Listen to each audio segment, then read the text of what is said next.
Bueno, yo era un niño muy intrépido y con 12 años a mis padres le regalaron una cámara de vídeo. Entonces yo decidí escribir una serie, escribí un capítulo, convencí a todos mis amigos del barrio que se aprendieran sus papeles, los dirigí, yo también me di un papel a mí mismo y fue el momento en que empezó todo. Empecé dirigiendo, escribiendo, actuando, luego editaba y luego al final del verano hacíamos un estreno con los padres y con todo, con lo cual ahí empecé. Y en los cumpleaños de mis amigos era lo que hacía falta, una obra de teatro, un concurso, presentar, organizar. O sea que así empecé divirtiéndome con todo esto, y a los 16 años le dije a mi padre, no, yo quiero, no sé, ir a algún sitio a aprender, y de repente en una asociación de un barrio que hacían teatro, pues ahí que fui, y ahí continué, y a los 18 años empecé a estudiar psicología y al mismo tiempo empecé a estudiar interpretación. Y en el segundo año ya dejé psicología y dije que no, que la interpretación, quería dedicarle todo mi tiempo a la interpretación, así que estuve en Mallorca dedicándome en una escuela 3 años y un máster me hice ahí, y luego ya me vine a Madrid a continuar y aprender, y aquí me seguí formando durante 3 años más, y también empecé a hacer cursos de dramaturgia y como tú dices, empecé siendo actor porque de repente tenía que decidir algo, no podía llegar aquí y ponerme a estudiar dirección, interpretación, dramaturgia, así que decidí ser actor y empecé a formarme como actor. Luego estuve con seminarios de dramaturgia y al final empecé también a dirigir, y ahora solo dirijo. Hubo un momento en mi vida que también había dado el paso al audiovisual, había dirigido un corto, Todas, con Maribel Luis y Willy Toledo, y de repente nos dieron como 15 premios internacionales, participó en más de 150 festivales, hubo más cosas también a nivel audiovisual, parecía que íbamos a poner en pie una película que había escrito, y llegó la crisis.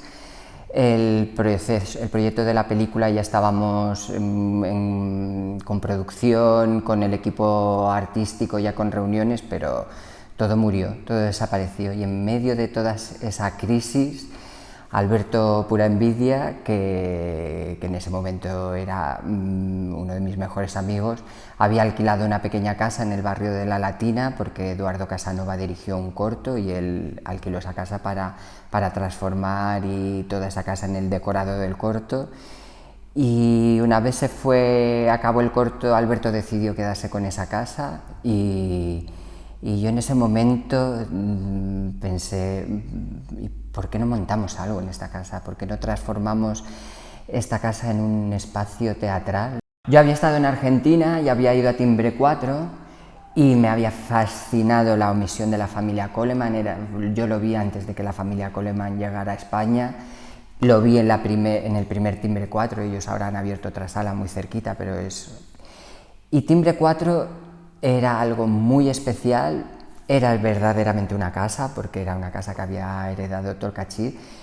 pero era espacioso aquí donde se montaba la función, donde se desarrollaba la función, pero había espacio incluso para que hubiera una pequeña grada y unas cuantas filas.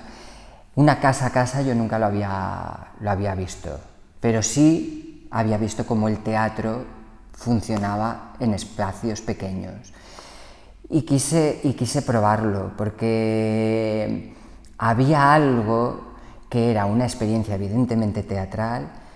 pero tenía algo también de cinematográfica. O sea, poder tener los actores tan cerca era casi como si tú fueras un cámara que puede ver a los actores, y claro, no lo puedes ver de lejos en un plano general como lo sueles ver en el teatro, sino que tú mismo te puedes montar tu primer plano o un un plano más abierto y ver, en vez de ver al que tienes aquí, ver los que están un poquito más lejos. Arriesgamos mucho porque rozábamos la ilegalidad totalmente y por eso no hay una tercera ahora mismo. Fue algo muy kamikaze que quisimos probar,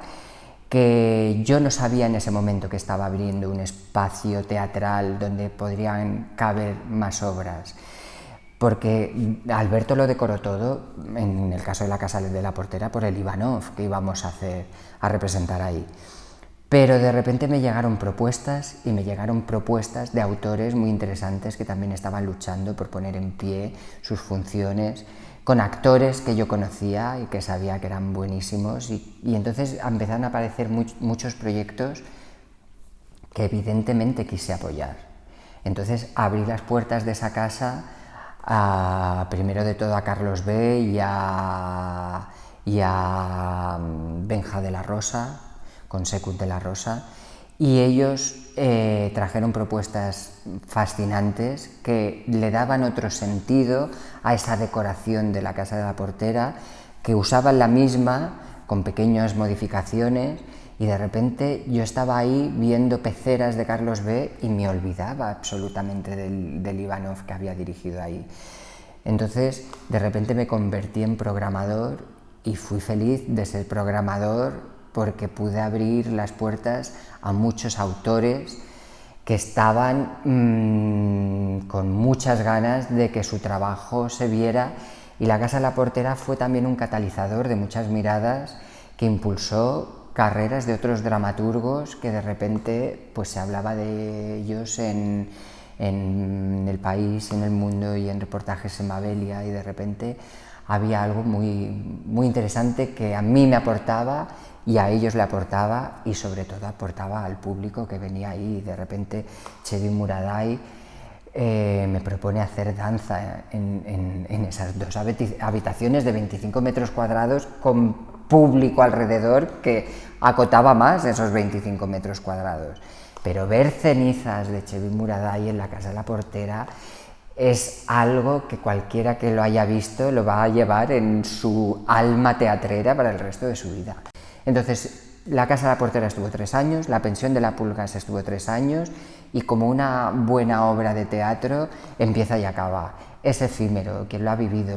quien lo ha podido disfrutar, lo ha podido disfrutar. Yo no vivo mucho el conflicto entre el actor y el director. Es verdad que el director tiene que tener una imagen, un pensamiento muy global de todo el montaje, y tiene que tenerlo muy claro. Y en cambio el actor tiene que centrarse más solo en su personaje y en los otros personajes y los otros actores y trabajar con ellos. Pero yo no concibo el mundo del actor y el del director como un choque.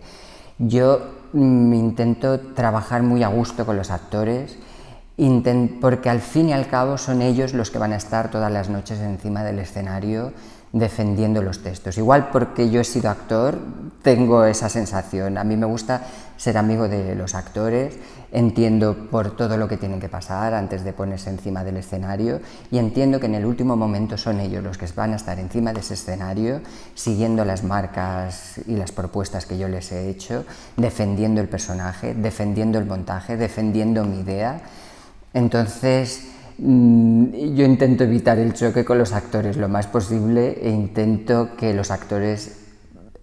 creen su personaje en un ambiente de mucha libertad, que ellos puedan equivocarse, porque yo también me voy a equivocar dirigiendo. Entonces quiero crear un ambiente donde ellos puedan equivocarse, puedan probar, puedan traerme propuestas, y podamos ir creando una obra de teatro entre los dos, entre ellos y yo. Por eso también me gustan mucho las primeras semanas de trabajo, me gusta mucho el trabajo de mesa, me gusta mucho analizar los personajes, porque creo que es un momento en el que ellos van a tener la visión mía como director. Es como una manera de ponernos en órbita todos, que ellos sepan lo que yo quiero contar con la función y por dónde quiero ir. Que ellos vayan probando, que ellos vayan diciendo. Es el momento más racional del proceso de creación, donde todo sigue en la cabeza, donde se lee, donde se pregunta, Y muchas veces preguntas que se hacen en esa mesa no tienen respuesta hasta que te pones a vivir lo que hay en ese montaje, en esa propuesta escénica. Así que yo intento ser muy cómplice de los actores, nunca luchar